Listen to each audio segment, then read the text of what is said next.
Moments ago, Israel launched Operation Rising Lion, a targeted military operation to roll back the Iranian threat to Israel's very survival. This operation will continue for as many days as it takes to remove this threat. For decades, the tyrants of Tehran have brazenly, openly called for Israel's destruction. They've backed up their genocidal rhetoric with a program to develop nuclear weapons. In recent years, Iran has produced enough highly enriched uranium for 9 atom bombs. 9. In recent months, Iran has taken steps that it has never taken before, steps to weaponize this enriched uranium. And if not stopped, Iran could produce a nuclear weapon in a very short time. It could be a year, it could be within a few months, less than a year. This is a clear and present danger to Israel's very survival. 80 years ago, the Jewish people were the victims of a Holocaust perpetrated by the Nazi regime. Today, the Jewish state refuses to be a victim of a nuclear Holocaust perpetrated by the Iranian regime.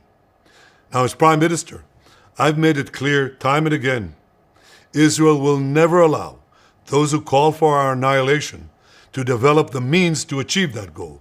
Tonight, Israel backs those words with action.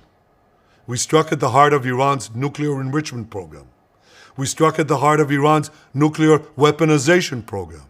We targeted Iran's main enrichment facility in Natanz. We targeted Iran's leading nuclear scientists working on the Iranian bomb. We also struck at the heart of Iran's ballistic missile program. Last year, Iran fired 300 ballistic missiles at Israel. Each of these missiles carries a ton of explosives and threatens the lives of hundreds of people. Soon, those missiles could carry a nuclear payload, threatening the lives not of hundreds, but of millions.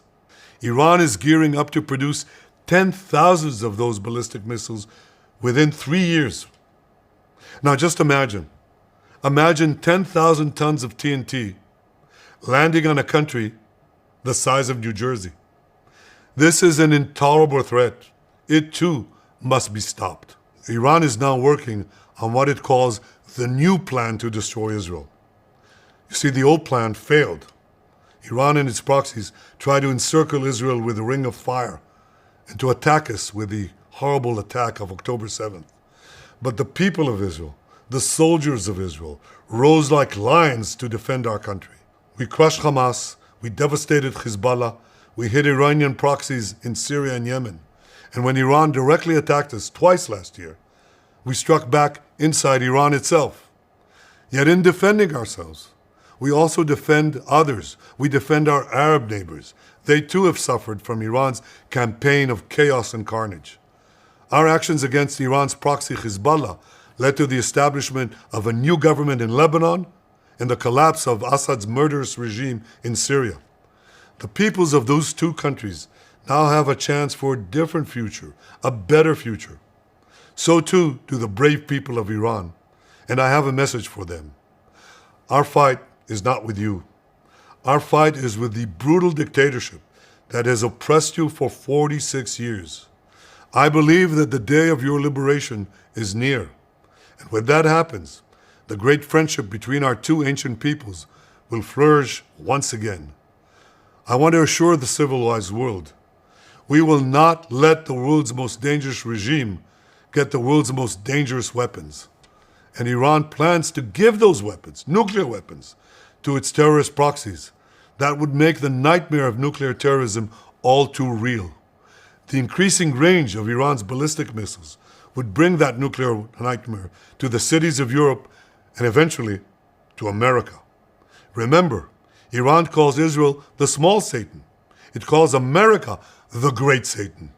And this is why for decades, it's led millions in the chants of death to Israel and death to America. Today, Israel is responding to those genocidal calls with action and with a call of our own. Long live Israel and long live America. Our action will help make the world a much safer place. I want to thank President Trump for his leadership in confronting Iran's nuclear weapons program. He has made clear time and again that Iran cannot have a nuclear enrichment program. Today, it is clear that Iran is just buying for time. It refuses to agree to this basic requirement of peaceful nations. That is why we have no choice but to act, and act now. The hardest decision any leader has to make is to thwart a danger before it is fully materialized. Nearly a century ago, facing the Nazis, a generation of leaders failed to act in time. They were paralyzed by the horrors of World War I. They were determined to avoid war at all costs, and they got the worst war ever. They adopted a policy of appeasement. They closed their eyes and ears to all the warning signs. That failure to act resulted in World War II, the deadliest war in history. It claimed the lives of 60 million, including 6 million Jews, a third of my people. After that war, the Jewish people and the Jewish state vowed, never again. Well, never again is now. Today, Israel has shown that we have learned the lessons of history. When enemies vow to destroy you, believe them. When enemies build weapons of mass death, stop them. As the Bible teaches us, when someone comes to kill you, rise and act first. This is exactly what Israel has done today. We have risen like lions to defend ourselves. Over 3,000 years ago, Moses gave the people of Israel a message that has steeled their resolve ever since. Be strong and courageous, he said. Today, our strong and courageous soldiers and people stand together to defend ourselves against those who seek our destruction.